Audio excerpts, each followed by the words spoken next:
Le Portugal, petit pays du sud de l'Europe bordé par l'océan et prisé par les touristes qui y viennent pour bien manger et bien boire. Le pays est aussi visité pour ses terres vinicoles. Aujourd'hui, on part à la découverte du plus grand fleuve du pays, le Douro.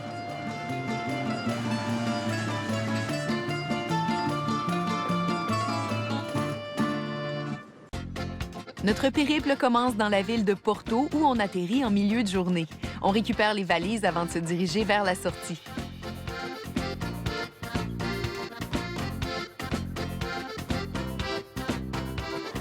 La guide accompagnatrice qui nous accueille nous dirige vers les autocars qui nous conduiront jusqu'au bateau où nous séjournerons pour la prochaine semaine. Le trajet en autobus nous permet d'avoir un aperçu de la ville.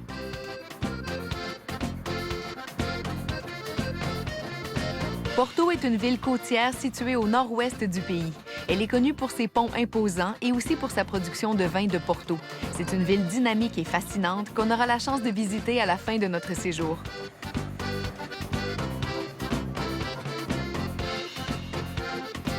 Aujourd'hui, nous partons pour une croisière d'une durée de 8 jours qui nous mènera sur la route des vins de Porto, l'une des plus anciennes régions vinicoles au monde. Nommé le MS Gilles Inès, notre bateau comprend 66 cabines réparties sur 3 ponts. Le navire peut accueillir 132 passagers et 25 membres d'équipage.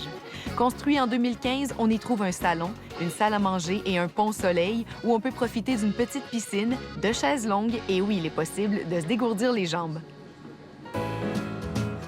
Le bateau mesure 80 mètres de long par 11 mètres de large, ce qui lui permet de traverser les écluses sans aucun problème. On fait la file au comptoir de la réception où on recueille les clés de notre chambre. Un membre du personnel accompagne ensuite les passagers jusqu'à la porte de leur cabine respective.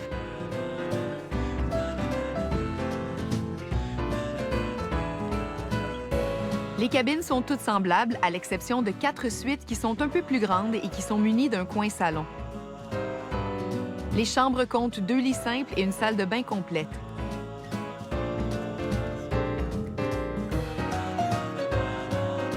Deux des suites possèdent une terrasse privée. Une cabine est aussi disponible pour les passagers à mobilité réduite.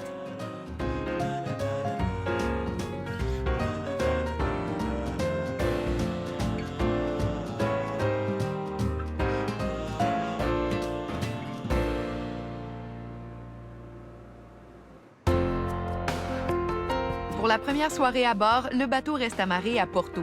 Demain matin, on partira à la découverte du Douro. Ce soir, notre directeur de croisière invite les passagers au salon pour un cocktail de bienvenue et pour une séance d'information sur la sécurité à bord et sur le programme de la semaine. Il présente l'équipage, les membres du personnel et l'équipe en cuisine.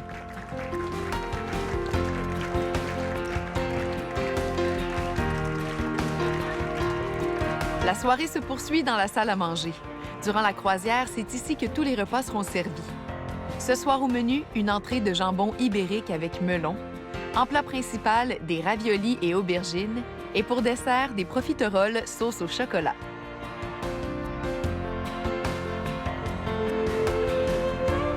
Il se fait tard et après le repas, on rejoint notre cabine pour une première nuit à bord.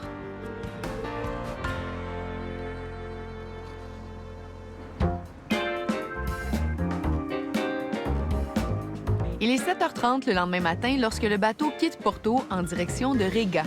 On s'éloigne de la ville en passant sous ces ponts immenses et si impressionnants. On voguera sur le fleuve vers l'est en direction de notre première escale, Riga et Pinao, où on passera la nuit. On naviguera ensuite vers São João da Pesqueira, Vega de Terron et Barca d'Alva. On partira ensuite visiter la ville espagnole de Salamanque avant de revenir vers Porto, en passant par Ferradossa et Lamego.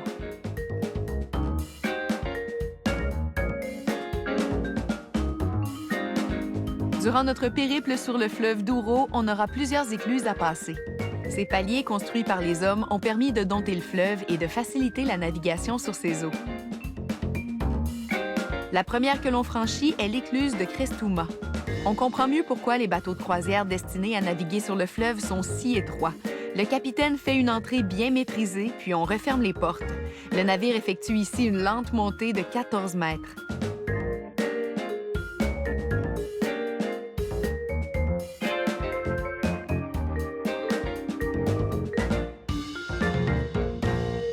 Pendant 6 jours, on naviguera le long du fleuve et on aura la chance d'admirer des vignobles qui s'étendent sur des centaines de kilomètres jusqu'à la frontière espagnole.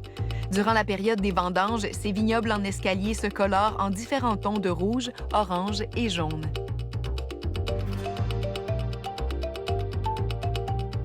Il y a de cela plusieurs centaines d'années, on a taillé les montagnes de schiste en escalier pour y planter plusieurs vignes de gradin en gradin. Ce sont ces vignes qui produisent aujourd'hui les raisins utilisés pour les vins blancs, rouges et rosés de la région et pour le Porto. Les vins du Douro ont acquis une grande notoriété au cours des dernières décennies et sont de nos jours offerts partout sur la planète.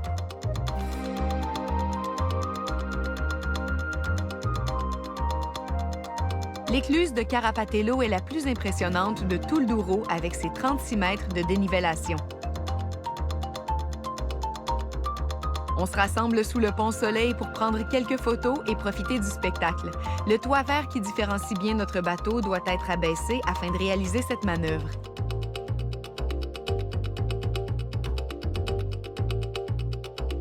Au bout d'environ 30 minutes, l'eau a hissé le bateau jusqu'en haut et on peut continuer notre avancée sur les eaux du Douro.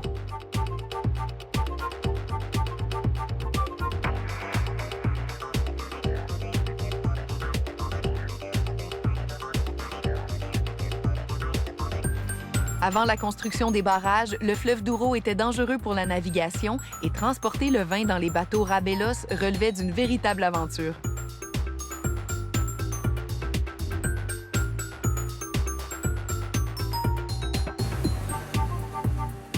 L'heure du dîner a sonné et on se retrouve autour des tables rondes pour partager le repas. Ce midi, cocktail de crabe à la portugaise, suivi d'une cuisse de poulet accompagnée de riz sauvage et d'asperges. En dessert, fromage brie avec raisin, en plus d'un gâteau étagé aux fraises et à la crème. À peine sorti de table, le bateau arrive à Riga, le point de départ de notre première excursion du voyage.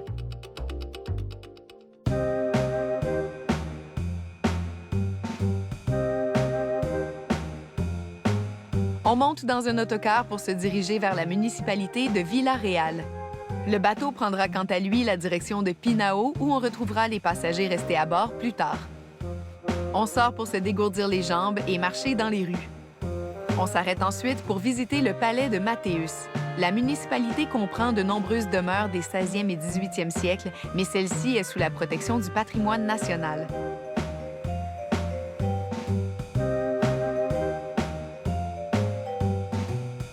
Devant le palais bordé de chênes et de châtaigniers, un étang fait office de miroir car on peut voir l'ensemble de l'édifice s'y refléter.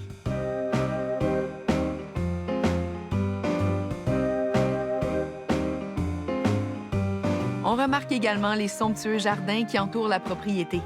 On passe sous un tunnel de cyprès et on se promène parmi les haies de buis et les charmilles.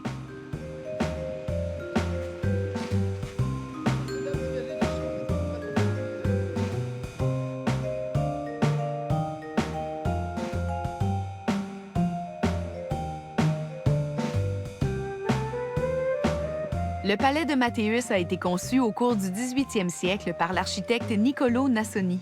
Il a été classé monument national en 1910.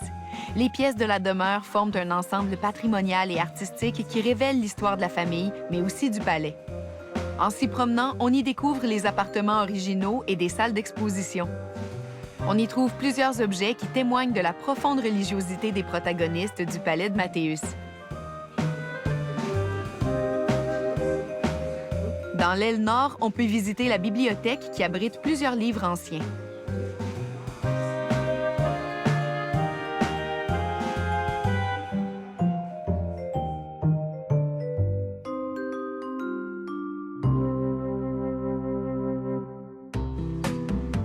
Avant de quitter Vila-Real, on s'arrête dans une pâtisserie pour goûter aux crêtes de coq. La Crista de Galo est une spécialité originaire de la municipalité et que l'on trouve souvent dans le nord du Portugal. C'est un petit chausson en demi-lune garni d'une confiture à base de jaune d'œuf et de sucre.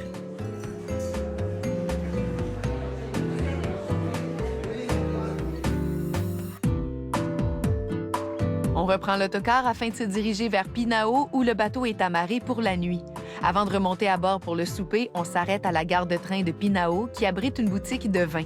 On y vient aussi pour observer la collection de mosaïques de 1937 qui décore le bâtiment et qui raconte les différentes étapes des vendanges.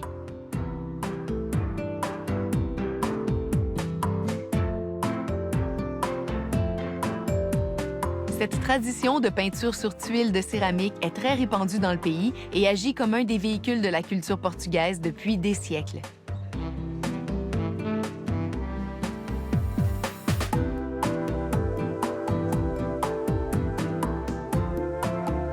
L'heure du souper arrive et on regagne le bateau pour prendre le repas en bonne compagnie. Ce soir, au menu, pastel de chaves, c'est-à-dire une pâte feuilletée garnie de viande hachée et d'oignons, une spécialité portugaise qu'on découvre avec appétit. Par la suite, sauté d'agneau accompagné d'une purée de potiron. Et pour le dessert, salade de fruits et sorbet à l'orange. Notre croisière sur le fleuve Douro se poursuit après la pause.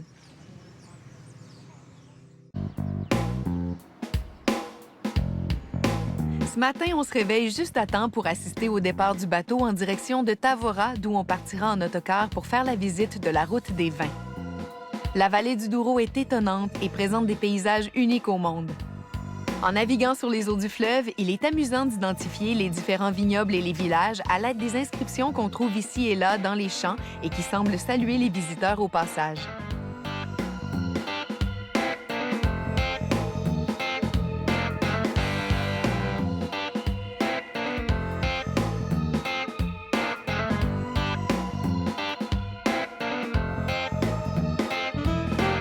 On aperçoit des collines de granit divisées en rangées et des terrasses surmontées de vignes soutenues par des murets de pierre. Le Douro, c'est le cœur et l'âme de la région.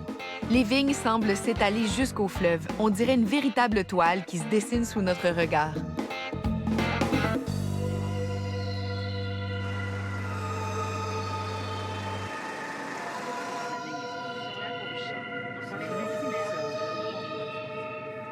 L'autocar sillonne les routes de campagne à travers les montagnes et les vignobles.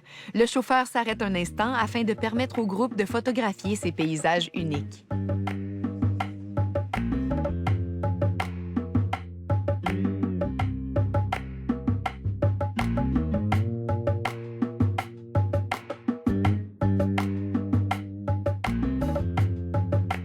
On arrête ensuite au vignoble Quevedo, qui fait partie de ces nouvelles générations de vignobles installés dans la vallée du Douro. Pendant plusieurs décennies, ces familles cultivaient des raisins qu'ils vendaient à des marchands situés à Vila Nova de Gaia. Quand le Portugal a rejoint l'Union européenne en 1986, la législation a changé et les producteurs peuvent maintenant exporter et vendre eux-mêmes les produits de leur vignoble. C'est ainsi que le domaine Quevedo a vu le jour. C'est une entreprise familiale qui fait honneur aux générations précédentes. Actuellement, le domaine comprend 114 hectares sur 6 propriétés différentes, toutes situées dans la vallée du Douro. Ici, on observe la Quinta Valley d'Agodino.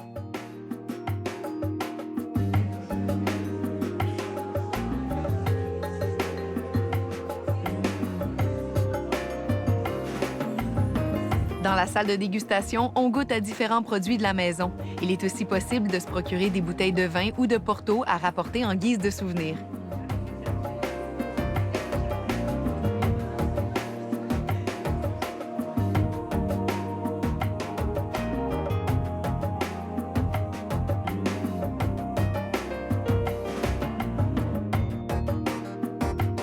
On en profite pour faire une promenade à pied dans les rues du village de São João da Pesqueira. On se dirige vers une entrée ornée d'arcades et on prend le temps de photographier la chapelle et les maisons blanches à balcon.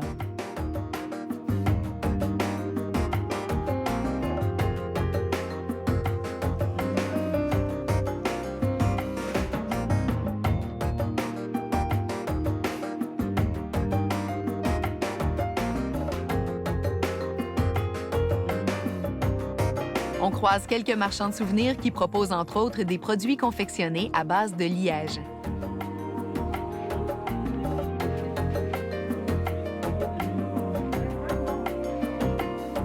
Le liège est très populaire dans la région et il est possible de trouver toutes sortes de produits originaux en liège, dont des sacs.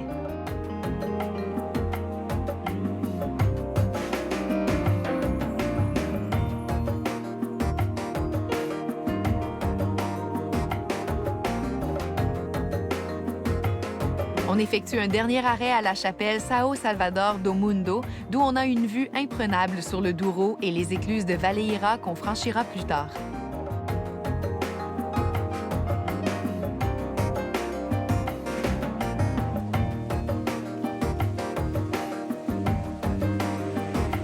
On retourne au bateau où un repas typiquement portugais est servi. On est ravis de découvrir les classiques de cette cuisine savoureuse. En entrée, trilogie de chorizo et filets de sardines sur croûtons.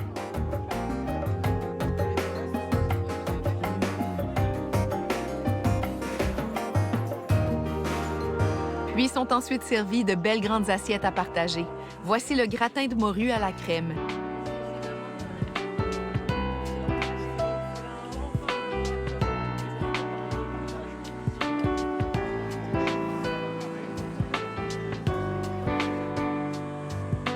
Pendant qu'on déguste le repas, le spectacle infini qu'offre cette vallée se poursuit à l'extérieur.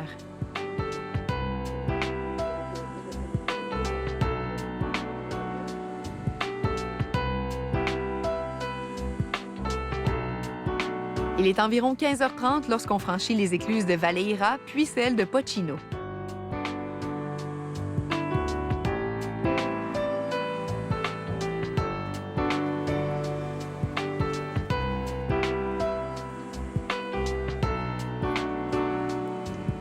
Le soleil est sorti montrer ses rayons et on en profite pour passer le reste de l'après-midi sur la terrasse à prendre des photos et à relaxer sur les chaises longues.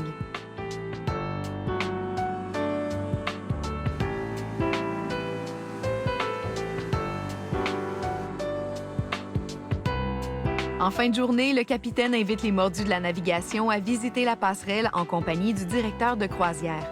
On peut poser toutes sortes de questions au capitaine. On apprend à lire les différents cadrans.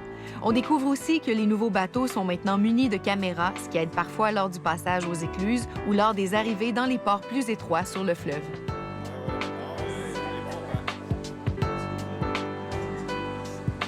Ce soir, le bateau passera la nuit au port de Vega de Terron, alors que notre croisière sur le Douro se poursuivra après la pause.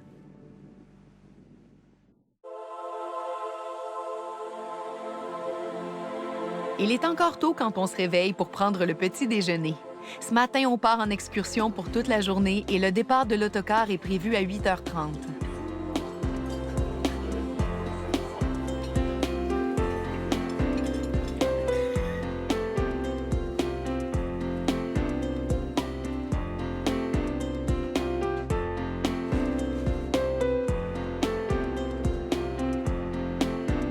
En compagnie de la guide accompagnatrice, on prend la route en direction de la ville de Salamanque, en Espagne.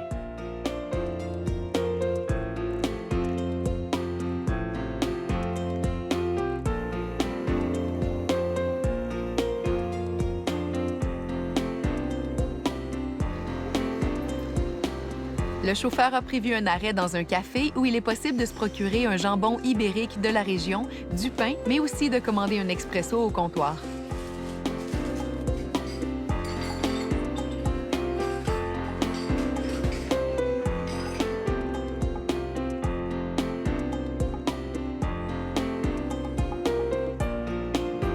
Il est un peu passé midi lorsqu'on arrive à un hôtel où le groupe est accueilli pour le dîner.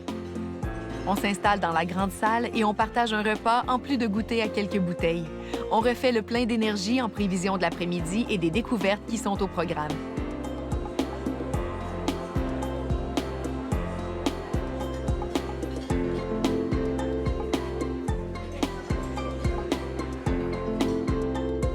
Après le dîner, on sort faire une promenade à pied. Salamanque est une ville méconnue de la région de Castille et Léon, en Espagne. On y compte environ 150 000 habitants.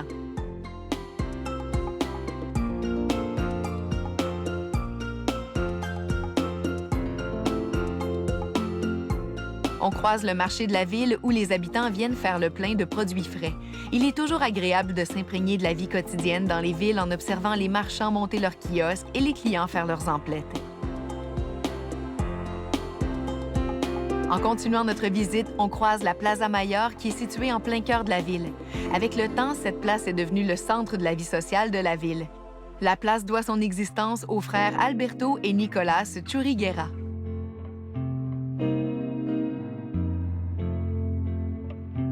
On s'arrête ensuite à la bibliothèque publique de la ville. C'est en 1493 que l'on construit ce bâtiment recouvert de plus de 300 coquillages.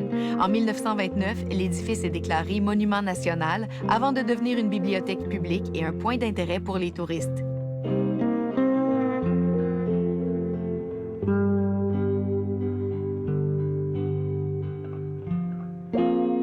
On s'arrête finalement à la cathédrale de Salamanque, qui est en réalité composée de deux édifices. La nouvelle cathédrale date du 16e siècle et la vieille cathédrale du 12e siècle. Les travaux de la nouvelle cathédrale commencent en 1513 pour se terminer en 1723. Un mystère plane autour de la représentation d'un astronaute caché dans la fresque. On raconte que ce détail a été ajouté à l'œuvre lors de sa restauration en 1992. En entrant, on a l'occasion de voir les styles gothique et baroque cohabiter. L'intérieur est baigné par une lumière naturelle grâce aux 90 baies sur les murs de la nef. Les tombeaux des évêques et des personnages historiques de la région constituent l'un des attraits de cette cathédrale.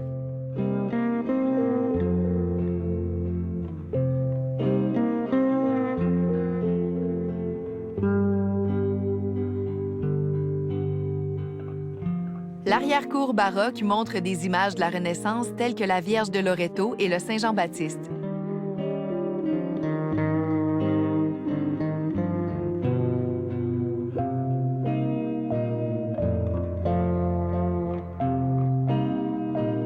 Salamanque possède beaucoup de choses à découvrir, comme le musée d'art nouveau. La journée achève et il est temps de retourner sur le bateau pour une soirée spéciale sur le thème de l'Espagne.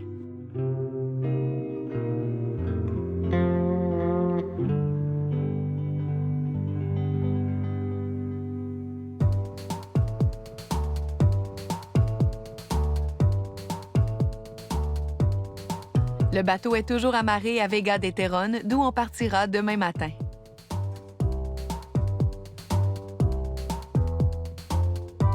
Après une entrée d'olives, de lupins et de rissole, toutes les tables reçoivent de grandes assiettes de paellas à partager.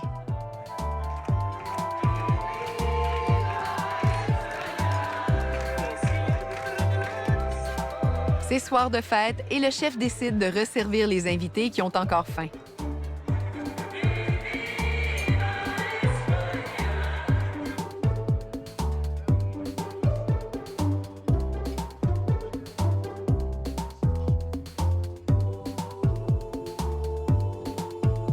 On termine le repas avec une crème brûlée à la catalane avant de se déplacer vers le salon pour assister au spectacle de la soirée. Pour rester dans le thème, un spectacle de flamenco vient conclure cette journée en Espagne.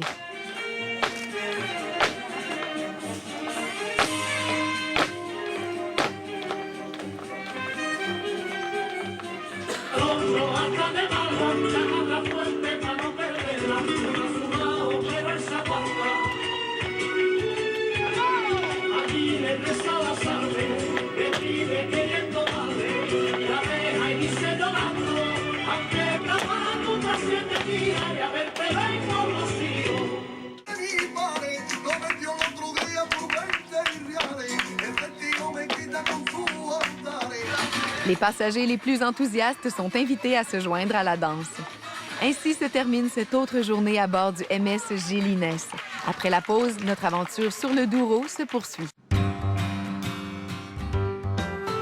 Il est 6 heures le matin lorsque le bateau met le cap vers Folgossa. On profite de cette heure de la journée pour contempler le rivage baigné par une douce lumière.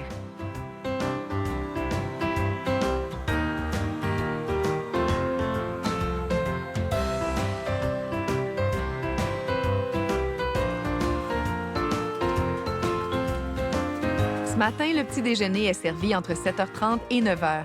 Un chef prépare des œufs et des omelettes.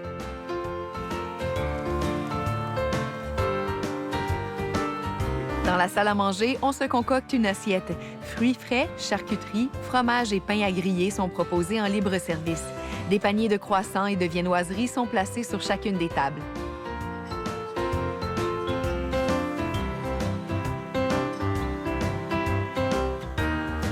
Après le déjeuner, certains passagers vont observer le passage de l'écluse de Pochino d'une hauteur de 22 mètres. Le bateau est sur le trajet du retour vers Porto et on franchit les écluses en sens inverse, c'est-à-dire en effectuant des descentes.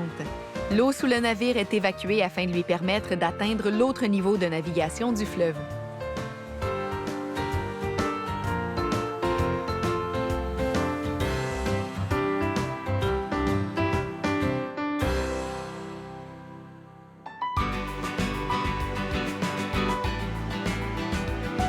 Plus tard en matinée, les passagers qui le désirent peuvent se rendre sur le pont Soleil pour faire quelques exercices et des étirements.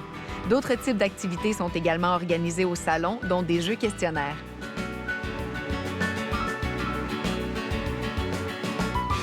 Au moment où on s'apprête à passer l'écluse de Valleira, l'une des plus hautes sur le trajet, on en profite pour visiter la boutique cadeau du navire. On y trouve toutes sortes de souvenirs, des cartes postales, mais aussi des articles de toilette que certains voyageurs pourraient avoir oubliés à la maison.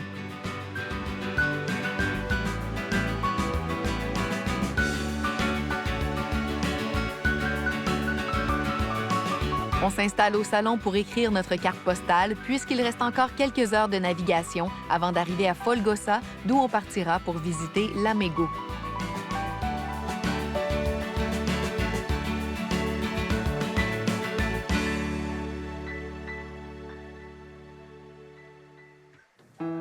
En s'installant le long des longues baies vitrées ou sur le pont Soleil, on profite encore une fois du spectacle naturel qu'offrent les paysages.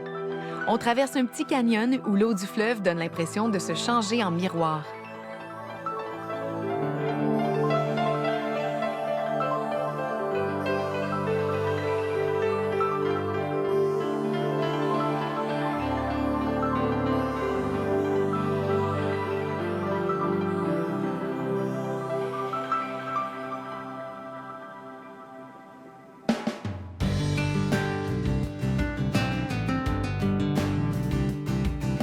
En début d'après-midi, le navire accoste au quai.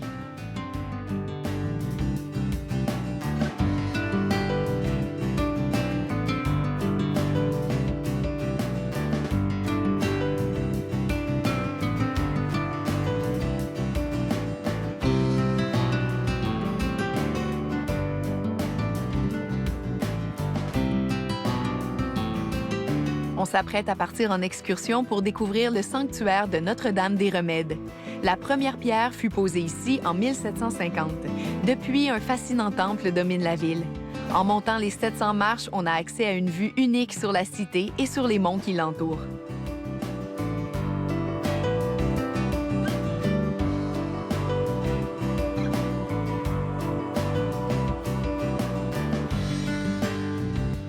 Au 16e siècle, un évêque du nom de Manuel de Noronha commande à Rome une image de la Vierge qui remédiait à tous les maux et l'installe dans une chapelle. Depuis, le culte de Notre-Dame des Remèdes n'a cessé de croître et au 18e siècle, la construction de ce sanctuaire lui fut consacrée.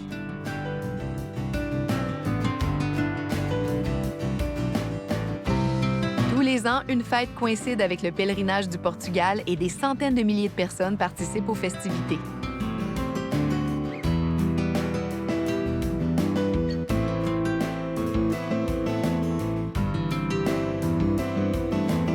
Après cette visite, on a le temps de se promener et de découvrir la ville à notre aise.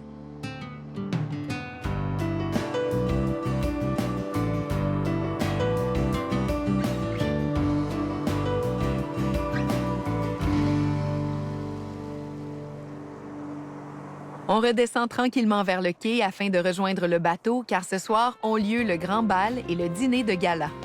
On est accueilli par le directeur de croisière et son assistant.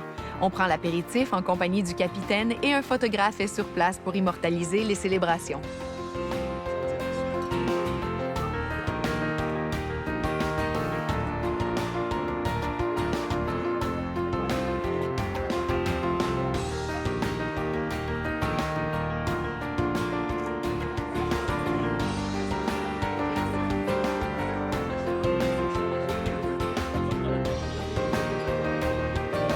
Au menu de cette soirée gala, on trouve en entrée le foie gras de canard aux épices, En plat principal, le carré de veau, sauce au shiitake et légumes aromatisés à l'huile de truffe. On poursuit avec le queso da serra, un fromage typiquement portugais que l'on sert à la cuillère. Le souper se conclut avec l'omelette norvégienne qui est flambée avant d'être servie aux passagers.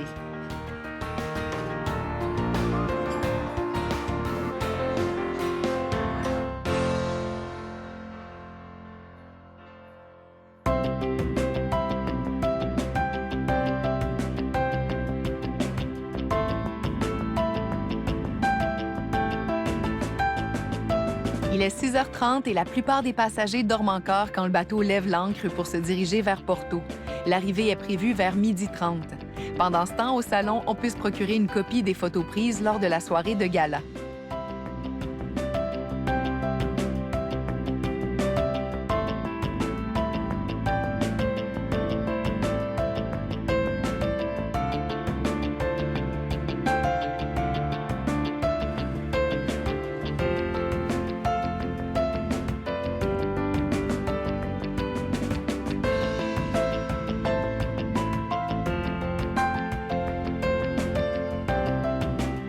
Après le dîner, on accoste au quai d'où on était parti quelques jours plus tôt. Cet après-midi, on prend part à une visite culturelle et historique de la ville. À environ 2 millions habitants.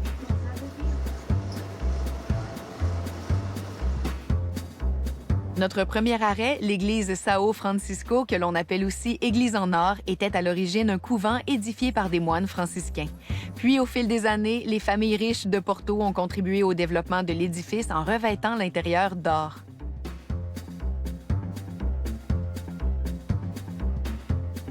La plupart des surfaces intérieures, comme les murs, les colonnes et le toit, ont été décorées de boiseries sculptées et de dorures. Cet étalage de luxe était en contradiction avec l'idéal de pauvreté recommandé par l'ordre franciscain. Par la suite, on se rend visiter le Palacio da Bolsa, le Palace de la Bourse, qui fut érigé en 1834 par l'Association des commerces de la ville de Porto.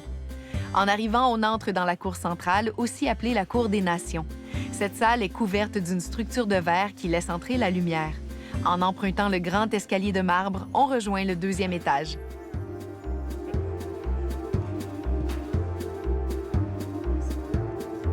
On s'assure de prendre le temps de visiter toutes les salles. Le bâtiment néoclassique comprend entre autres la salle dorée qui est décorée de vitraux et de bois sculptés recouverts d'or, la salle des assemblées générales et le salon mauresque inspiré de l'Alhambra où se déroulent les réceptions officielles.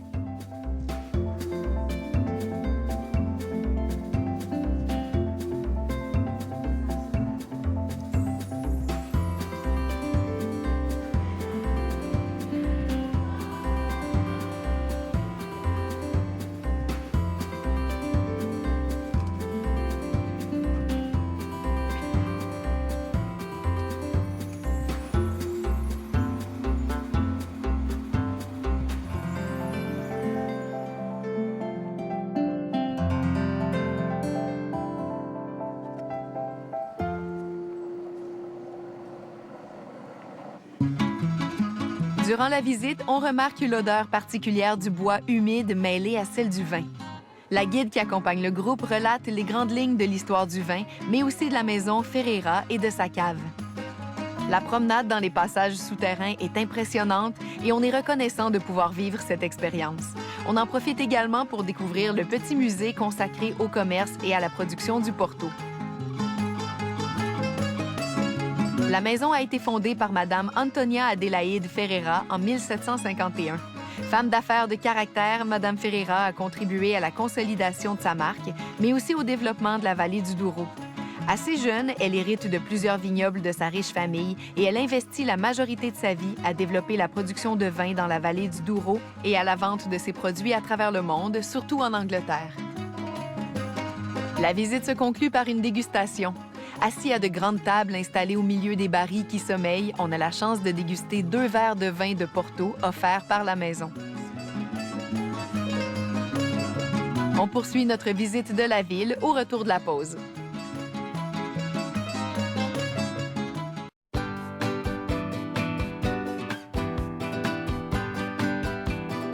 Ce matin, une excursion était prévue, mais en raison de la pluie, on a préféré relaxer sur le bateau.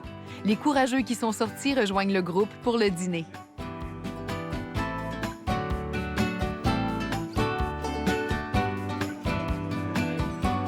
Au menu ce midi, tartines de fromage requeijao et légumes d'été, picana de bœuf et sa garniture,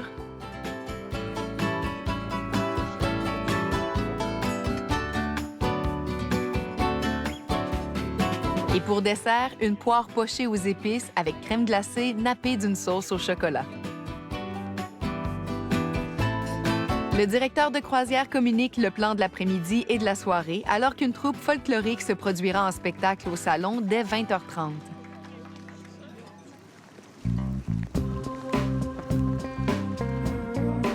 Cet après-midi, on monte à bord d'un taxi fluvial, très populaire sur le Douro, pour une promenade sous les ponts de Porto.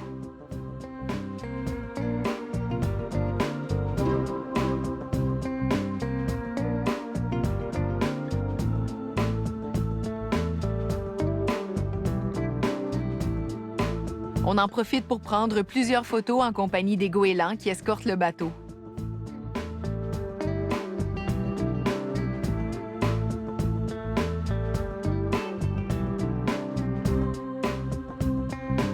La pluie a tout de même son charme et c'est armé de parapluies et d'imperméables qu'on quitte le bateau.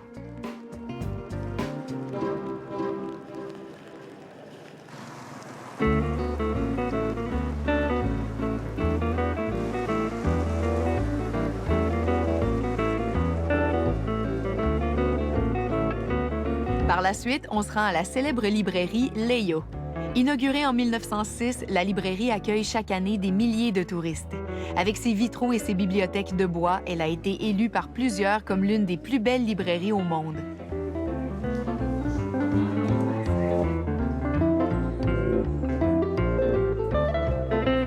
L'endroit est encore plus populaire depuis qu'on a déclaré que l'auteur J.K. Rowling aurait écrit une partie de la célèbre série Harry Potter au café situé au 2e étage de la librairie alors qu'elle habitait la ville.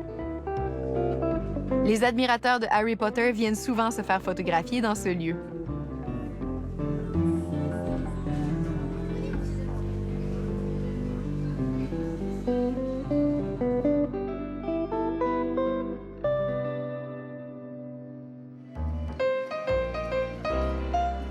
La pluie a cessé et on en profite pour faire une balade sous le clair de lune.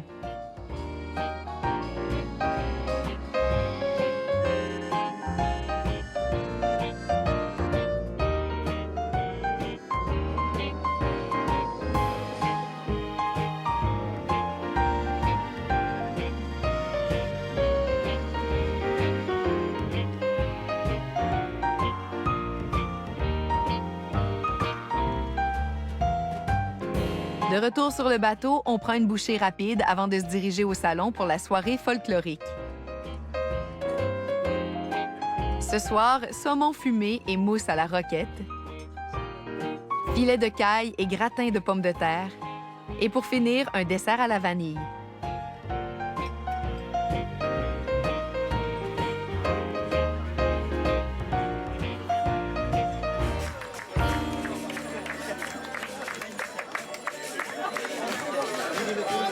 La troupe amateur est composée de plusieurs musiciens ainsi que de nombreux danseurs et chanteurs. Les danses sont inspirées de la vie rurale et s'effectuent en couple ou en groupe. Les membres portent des costumes colorés et jouent de la guitare, de l'accordéon et d'autres instruments de musique traditionnelle.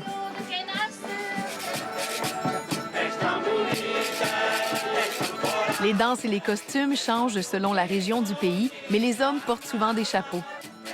Toutes les danses comprennent des mouvements circulaires et des pas assez rythmés.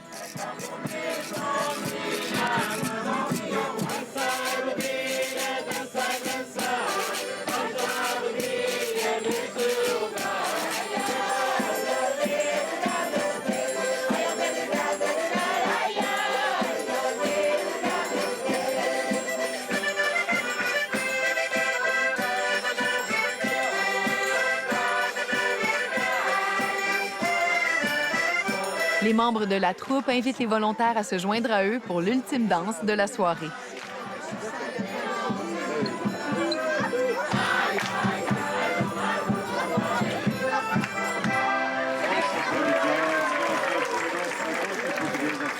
Esperamos que han disfrutado.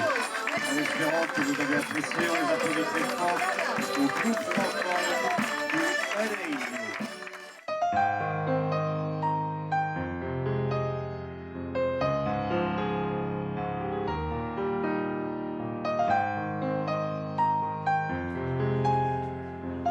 Au réveil, on dit au revoir aux compagnons de voyage en se promettant de futures aventures en leur compagnie.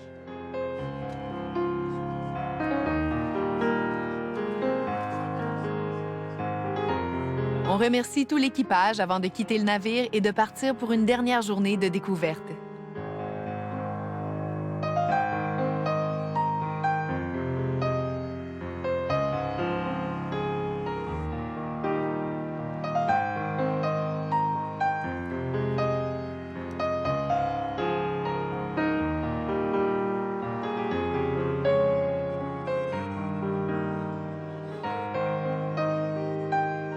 On profite de la belle journée pour se dégourdir les jambes en plein air et manger un morceau sur une terrasse. On s'installe au bord du Douro pour le saluer une dernière fois.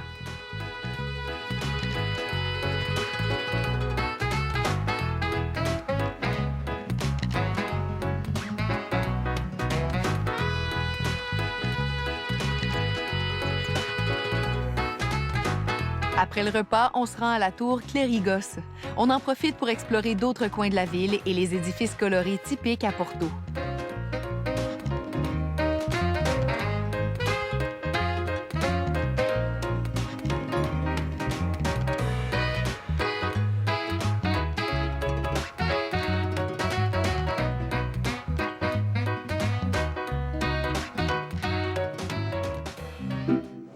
L'église des Clercs est une authentique œuvre baroque conçue entre 1735 et 1748.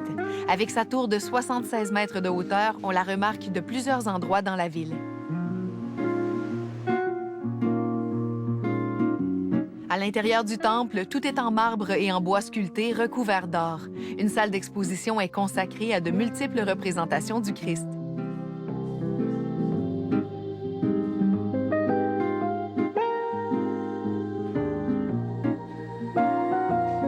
Un escalier de 240 marches permet de gravir la tour jusqu'au sommet où on peut profiter de points de vue incomparables sur la ville de Porto.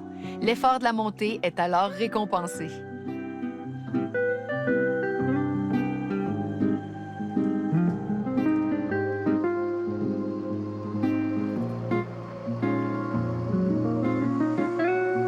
Voilà ce qui termine ce périple d'une semaine au Portugal sur les eaux du fleuve le Douro.